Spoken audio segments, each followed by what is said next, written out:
नमस्कार, आप देख रहे हैं एसकेपी लाइव न्यूज। धार कलेक्टर राजीव रंजन मीणा आज पदभार ग्रहण करने के बाद मीडिया से रूबरू हुए। उन्होंने जिले के बारे में मीडिया से चर्चा की, जिले की समस्या, जिले के मीडिया के दृष्टिकोण को समझा। उन्होंने कहा कि शासन की सभी योजनाओं को अंतिम व्यक्ति तक पहुंचाना यही शासन का लक्ष्य है, वही जन सुनवाई को प्रभावी बनाया जाएगा। जिले में पलायन रोकने के लिए रोजगार का सृजन, कौशल की ओर ध्यान केंद्रित किया जाएगा। शिक्षा, स्वास्थ्य, रोजगार से जुड़े जो भी मुद्दे होंगे प्रशासन की प्राथमिकता होगी। वही उन्होंने कहा कि शासन की योजनाओं को प्रभावी ढंग से संचालित करना और उनकी मॉनिटरिंग करना यह हमारा मुख्य दायित्व रहेगा। वही पर्यटन स्थल मांडू के विकास की ओर ध्यान दिया जाएगा। देखें खबर एसकेपी लाइव न्यूज़ पर।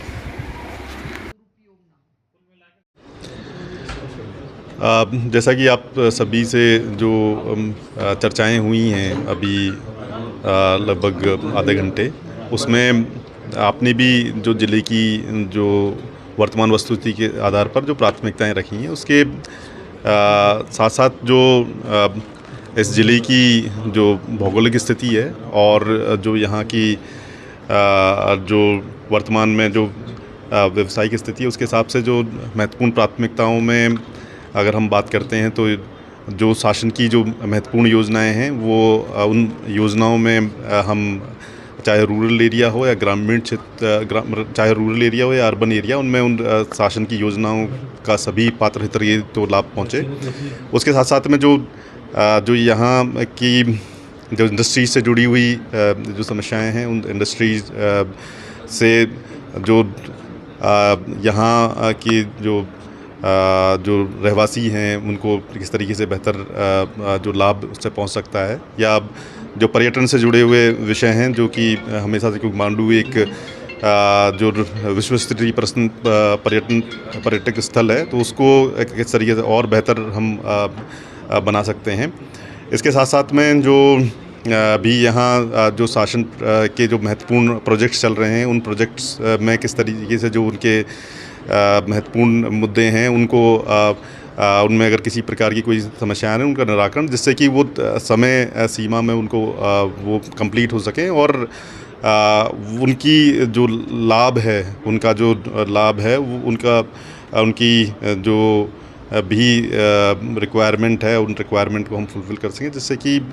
यहाँ के रहवासियों को उसका लाभ मिल सके। सर, ग्रामीण स्तर पर जल संकट का बहुत सारा परेशानी का सामना करना पड़ रहा है, इस कारण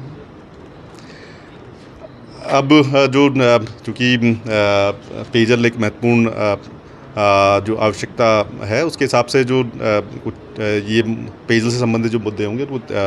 जो प्राथमिकता से देखा जाएगा और उस पेयजल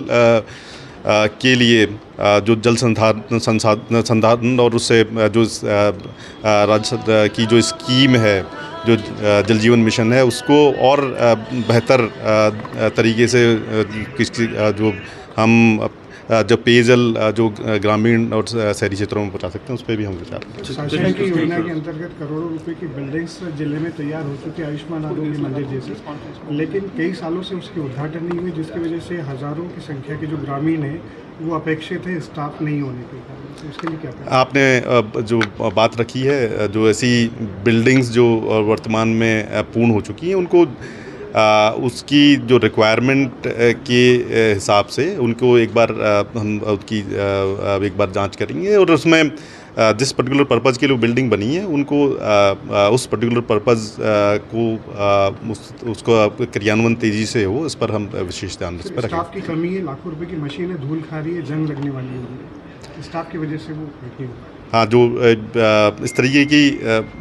बातें हैं कि जो भी शासन का इंफ्रास्ट्रक्चर है, चाहे वो आपका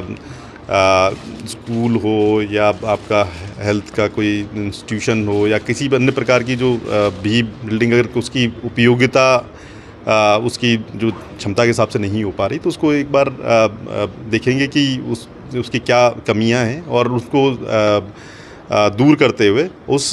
जो इंफ्रास्ट्रक्चर का पूरी तरीके से उपयोग हो और शासन की जो राशि उसमें लगी है उस तरीके उसका सदुपयोग हो। Thank you sir.